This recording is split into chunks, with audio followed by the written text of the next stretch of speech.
Hello everyone and welcome to another unboxing for The Great War by Battlefront, and this one is Steiner's Stosstruppen. It's a good name.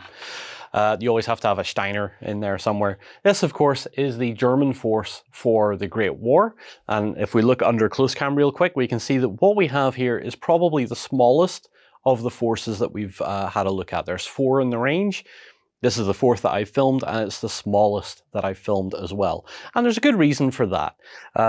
Mainly because Stosstruppen revolves around the stormtroops. These are the guys that had some of the first military-issued machine pistols, so rapid-fire, full automatic weapons.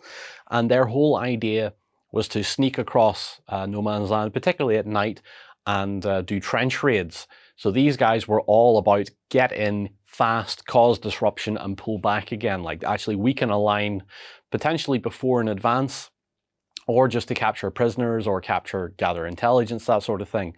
And these guys were very heavily motivated. They knew what they were doing.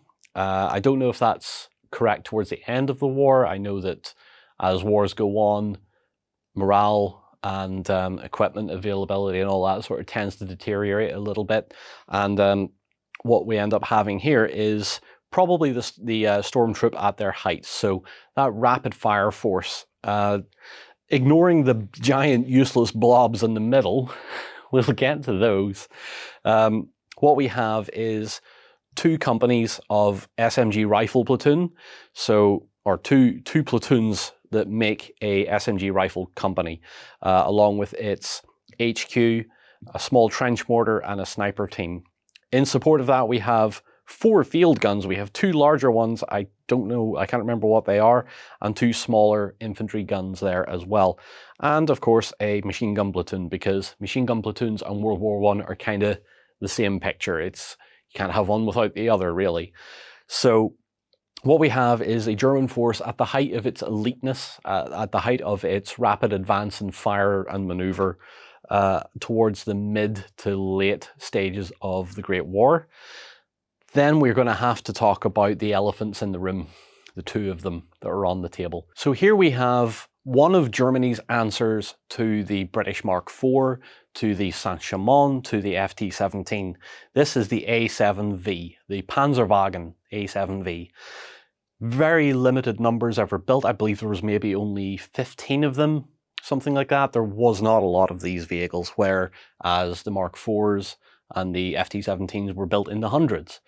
And this really kind of was Germany's attempt to make something similar, to make something effective on the battlefield that would counter the threat of a tank attack.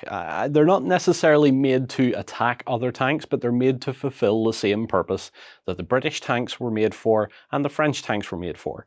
And what we ended up having is, because of supply shortages, because of material shortages, labor force shortages, you had all this stuff come together. And when Germany said, we need a tank of our own, the German industry really kind of just fell over and didn't really know what to do.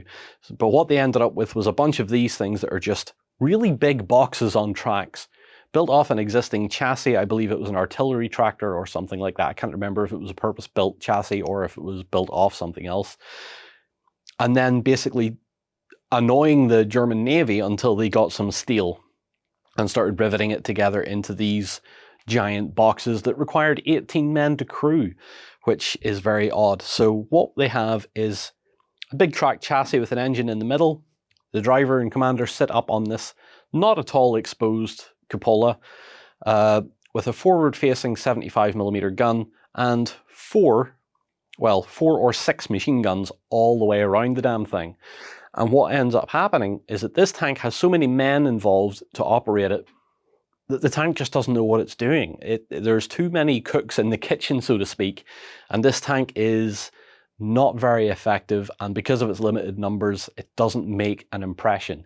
It is, however, the victim of the first tank-on-tank engagement, where a British Mark IV came across one of these in, I cannot remember the name of the battle now.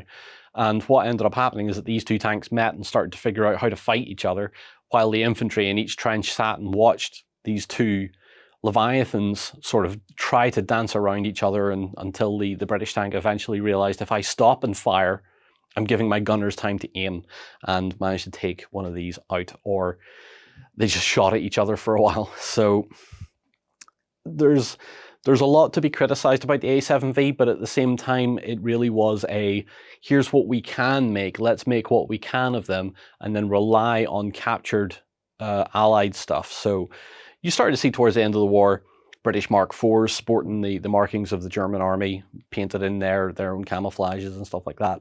It got to the point where I think the British army had to make sure that they weren't firing on their own tanks in certain cases.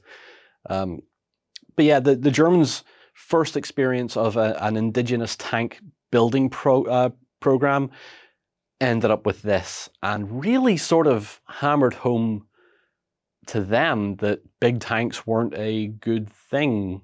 I don't know where they went wrong in the next war. So what really is the thing about this is that they realized they had to develop small and lighter stuff. And again, in the interwar period, you see them looking around buying stuff from different countries. They buy from Russia, they buy from America, they buy from Great Britain as well.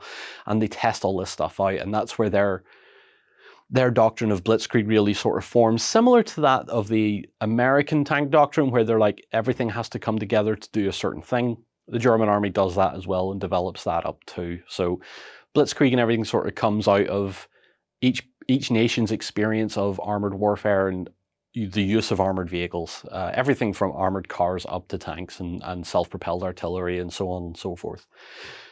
So A7V, really the elephant in the room as far as the First World War goes with tanks and tank deployment and construction. Not very good. You see pictures of them lying on their sides all the time.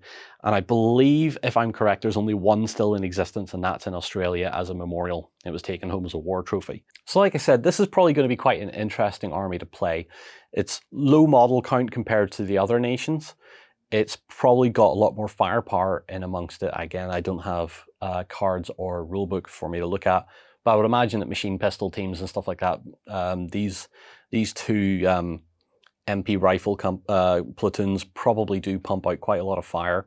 They also have flamethrowers and support machine gun teams on top of all the support from the light field artillery and the machine gun platoons. So you'll have to let me know in the comments what you think. Hopefully I'm right in what I said about the A7V. You can correct me in the comments in there as well. As always, you can go and check out the likes of Inside the Chieftain's Hatch and stuff like that for more accurate and well-researched information on late First World War, interwar, and early World War II tank development. He is the man to talk to.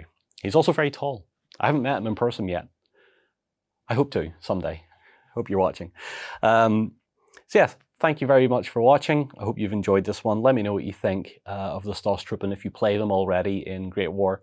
And yeah, until next time, take care, stay safe, and see you again very soon. Go ahead and check out our other content on screen now. And while you're at it, why not hit subscribe and remember to ding our dong. Go on, you know you want to click it. Go on.